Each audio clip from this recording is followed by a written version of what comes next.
What's good, y'all? Welcome back to the channel. Uh, I did post an RL video like I told y'all I was gonna do of some hoops. I streamed it. It'd be better next time. I tried to do it on my laptop, and it was just lagging all over the place. This is one of the reasons I, like, low key had. It was a great timing for me to upgrade to an actual PC. My laptop is just not getting the job done. It was not getting the job done. And I had the same issues when I tried to use it to live stream to run. Uh, then I ended up using my phone, and the stream went well, and so that was like the video that I posted last. But yeah, we're back to hooping Sunday. So if you watch my videos and you're in AZ, um, let me know if you want to come to the runs. It's obviously private runs because I don't want to have anybody showing up, and what I'm saying, you want to keep the numbers to where everybody can get a nice amount of run. If you got too many people, you ain't gonna, what I'm saying, some people might not get no good run. But anyways, back to the Suns. Jalen Green been looking good. That's the first thing I want to say. Jalen Green is looking back to himself. Been telling everybody, give bro time to get healthy, to get in rhythm. Yes, there was some bad shooting games, but I'm like, bro, that's not who he is. And people talking about, oh, that's just who he is. I'm like, bro, he's not gonna play that bad. And for the most part, in this system with this space and playing next to by far the best players he's ever played with, best scorers he's ever played with, it's gonna be different for him. Things gonna be more open for him. That he's clearly worked on that mid range. He can get to that mid range. You can tell. I can tell by some of the things that Book and him have said that he's putting emphasis on being under control and taking what defense gives him, especially that midi, because the midi's gonna be there because teams know he can get hot from three like he did last game versus Toronto, which we sold that game, but it is what it is. And how quick and athletic he is, they're going to try to stop him from getting to the paint. So that mid range is going to be there for him. And with that athleticism, being able to rise over guys, and guys going to be backing up with because of his handle and, like I said, quickness. They scared of for him to get to the rim. That midi is going to be there. I made a TikTok about it. My TikTok is Soyv X Keys, so y'all go check out. You know what I'm saying? When I'm not, posting vids on here, I'm posting vids on TikTok. If I want to have like little quick thoughts, I'll post on TikTok. I'm trying to grow the TikTok too because that's obviously the top app these days by far. It's not even close. And then I know that helps content wise. Like if you can blow up on TikTok and get a following on TikTok, that'll help me to bring eyes here to to this pod and maybe get more guests that want to come on the pod and stuff like that. But I kind of broke down on there too, like him getting to his spots, and like I said, him and Book have both said things like post game about him taking that mid range, and Book saying he's been under control. Take what defense give him. Like you don't have to go, like I had said on my video, you don't have to go to try to go dunk over like 9 people. If it's clogged right there and that mid range is there, man, take your time. Take that pull up and knock it down. So he been looking real good, bro. He been looking exactly how I thought he was gonna look with all this space. He's never had, like, Houston fans be getting mad at me for saying, like, bro, he ain't never had all this space, and he ain't never had nobody like Book next to him. As good as Sengun is, obviously Devin Booker's levels above, so it's been good for him. Losing games like the Toronto games, those are the games I be saying, like, those hurt, bro. Like we're trying to get out of the play-in situation. We're trying because it can get dangerous. Now, I'm confident that okay, we end up in a play-in, we'll make it out because I think regardless, I don't think we'll lose the 7th seed. I don't think we get no lower than 7, and then you have 2 chances. I think win or go home, tight game. You have 2 chances. I don't think we'll lose to those teams that that it will be Clippers obviously will be tough because Kawhi. Warriors will still just be tough just because obviously if Steph comes back and stuff, and we actually low-key struggle with the Warriors for some reason this year. Trailblazers ain't just like some easy slouch. They're like a 10 spot, so it wouldn't be easy, but I think I like our chances not losing 2 damn games when we go home, especially fully healthy. I think the guys will get it done, but you would love to avoid that and just get that 6 seed. Um, the Nuggets got 41 wins. Let's see. Let's see. Let's get out of my gaming screen real quick because we still have a chance, bro. But every time we're like right down, we need a crucial game. It feels like, you know what I'm saying, we lose. So we gotta get, you know what I'm saying, we gotta get the job done, brother. Gotta get the job done. Okay, yeah, here it is. 41. They got 41 wins, brother. We got 39, so we still right behind them. The Lakers, who are 3 seed now, they only have 3 more wins than us, bro. We still have a chance, bro. It just feels like we be losing like some key games that we should be winning, but we are right here with all these teams right here. That's this little group right here, 3 through 7. We're right there still with all these teams. Right there with all these teams, bro. We barely like a couple games behind all of these teams. Where to the point, like all it would take is those like you could like, bro. It's realistic that we could move up to the 3 seed because, like, imagine if. Now I don't think we're gonna move up that high, but because it's gonna be tough. Because I mean, all these teams, a lot of those teams will have to start kind of losing it, but it's still possible. But just imagine Lakers or Timberwolves, Rocket, one of them go on like a 3-game losing streak or something, and we go on like a 3-game win streak. We immediately will move up to like 4 or 5 or something like that, bro. So we still got a chance, bro. It's been frustrating, but we have a chance. Now, some of our scheduling to me, like I said, we about to play 5 games in 7 days. That's annoying. That's not in our favor. We got some crazy, like some tough back-to-backs. We got to go to Boston. Then we got to play Minnesota right after that. The 2 good teams, bro. Tatum's back, so Boston's obviously tougher. That's obviously a tough place to play. They whooped on us when they came to Phoenix. Obviously, we was banged up as hell. So, which has been a story a lot for us this season, which sucks. So, but we gotta get the job done regardless. Just for me, it's just at least keep the 7 seed, which I think we will do.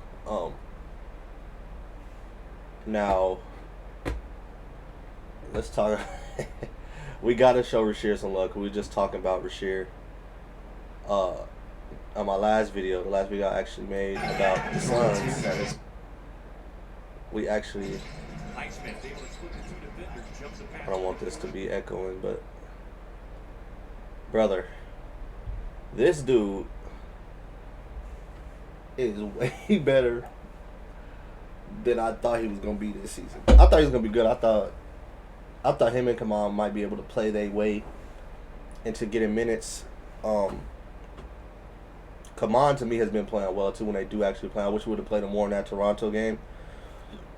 I kind of see why we was going small though. And Rasheer was having some success with the at the small ball 5, but obviously both of them are playing right now playing more because of the injuries. Obviously, Dylan and Mark are starters, and a lot of them get a lot of minutes. Obviously, because they're starters. They're top 4 players on the team.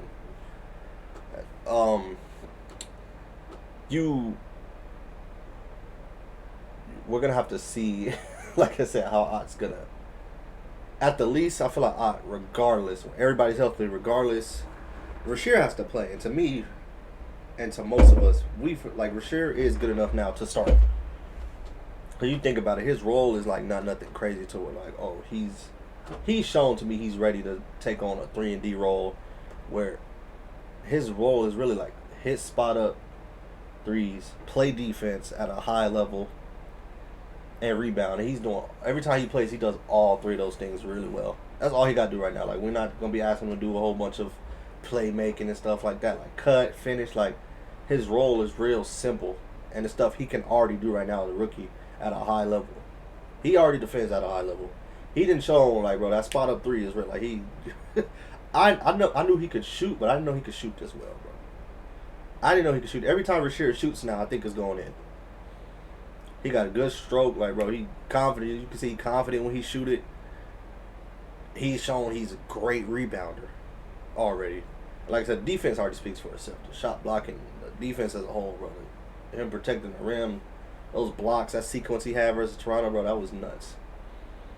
That kid is gonna be special, brother. He's gonna be something special. He's already good enough to be a starter. Now I keep saying everybody wants him to start because it's clear he's an actual 4.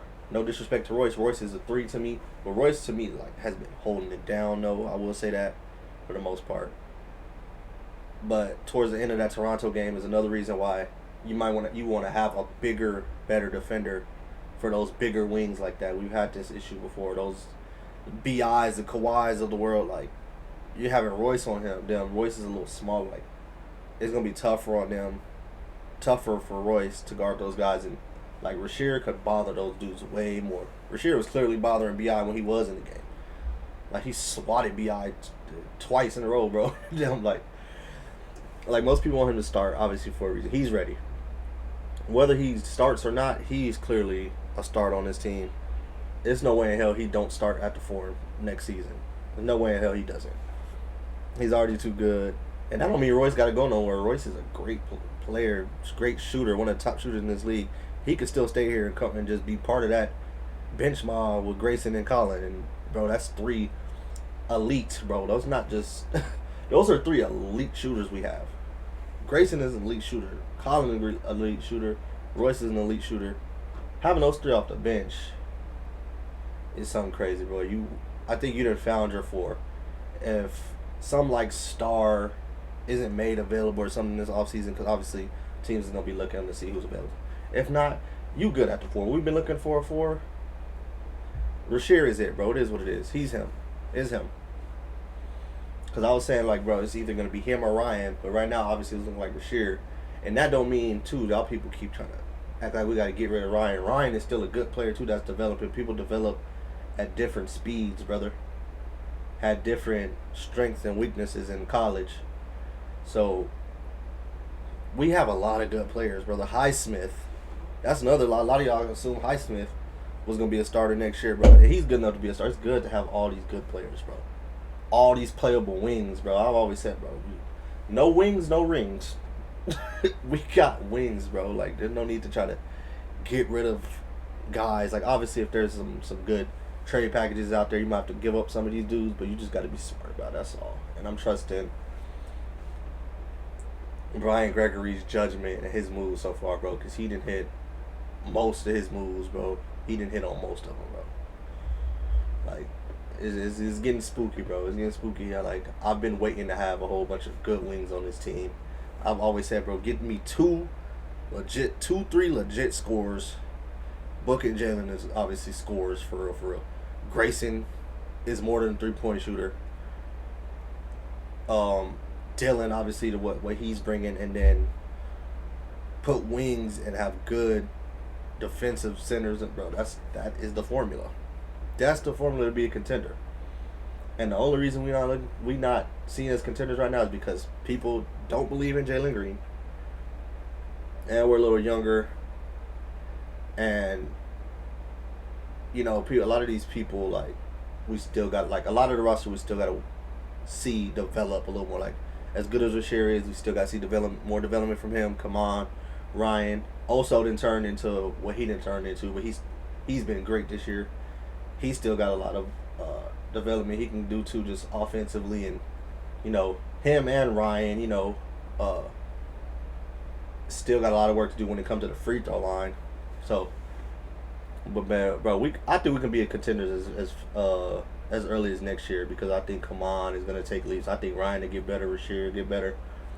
Highsmith will be really good next year. I think he still can be good these playoffs, because he came back from when somebody's come back from a major injury though like that from Highsmith, and he's played well still these few minutes he has played. I think you got to give him like a little grace period, bro. He came back from a major injury. But this is from the Hornets game where he had his career high, bro. Like I said, every time he shoots now, I think it's going in, which is another reason why I love this team, bro, because, I mean, I feel like that would damn near half the team, bro. We got hell of a dudes that knock down the 3 ball. Like, the form looks good, bro. You goose snake. Shit, keep it in there. Shout out to our boy Gerald, too. Shout out to my boy Gerald Sons After Dark pointing out that Rasheed's been having like some like really good finishes at the rim too. He's showing he can finish at the rim over length, using his athleticism and his length. He has had some very good finishes too in these games he's been playing. And Highsmith, good pass, bro. Good driving kick.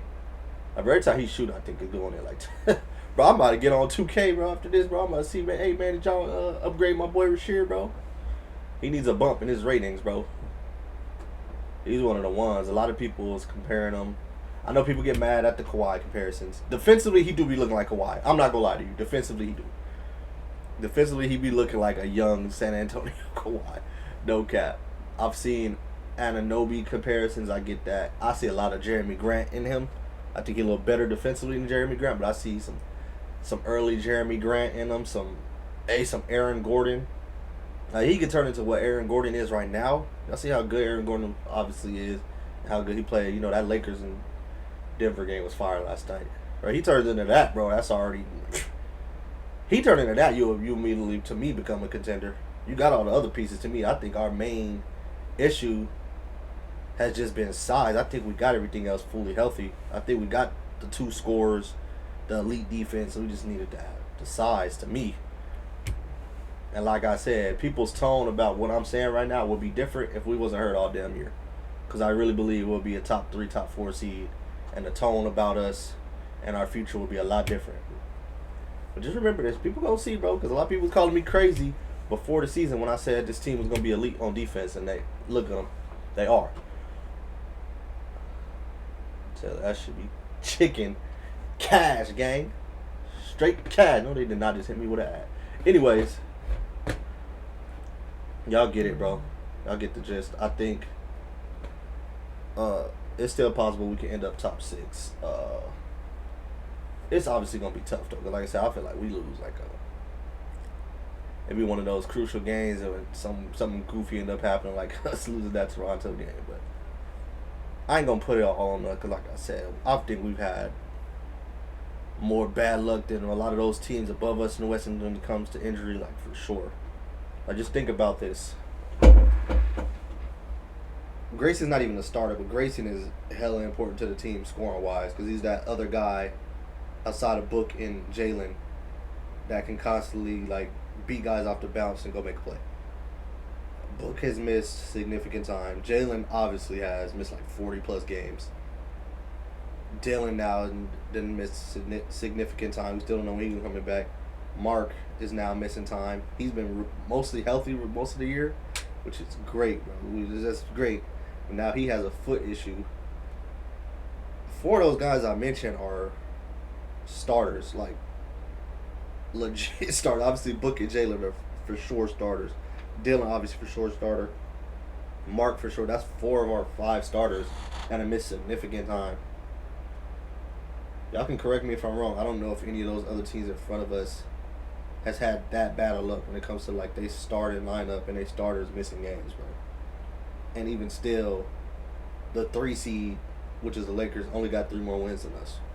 And they've dealt with injuries too. Obviously, they have. They were missing Austin for a minute, but I mean, for the most part, for them, they've had their key guys more than we have. Obviously, Jalen been out a lot. Grayson been out a lot. Book been out a nice little handful. Like I'm saying, it's a lot of it just not really our fault. Like injuries ain't, you know what I'm saying, something we can control. But again, it shows how deep the roster is also too, to where they have held it down. We have held it down when one of those guys is out. I mean, I feel like we've been holding it down without 2 of our key starters right now. Dylan and Mark is out. So we just gotta try to handle business, man. Regardless, y'all, to me, I get it. The play-in is obviously scary for people. Because like I said, you could end up losing a tough game and then now you want a win or go home game versus, you know what I'm saying? Let's say you playing Steph or something like that. You can lose that game. You can lose to one of these greats because 2 of the teams that's likely going to be in the play-in is the Clippers and Warriors, and they have 2 all-time greats. You can lose those games, but I'm like, we have a superstar like Devin Booker. We got to do like Jalen that can do what he can do. we got the defense that we got, bro, I think we'll be fine. Well, like I said, obviously, I hope we can secure a top 6 seed, bro. But I'm gonna leave it there. Y'all let me know how y'all feel. I'm excited about how this team's playing. I'm excited about Rasheed. Excited about Jalen. We've been saying some good basketball. We let that Toronto game slip. I feel like we was a little too worried about the damn refs. I feel like we went away from Jalen when Jalen was clearly scorching hot. That's like a number one rule in basketball. When somebody is hot like Jalen was, you give them the basketball game. And we ain't do that. So, it is what it is. I'm going to leave it there. Y'all like, subscribe, please, man. Go check out my TikTok. I want to get some motion on there, you know what I'm saying? Blow up on there. Just as much I want to do on here. So, I'll leave it there. Appreciate y'all for watching the video. I'm out.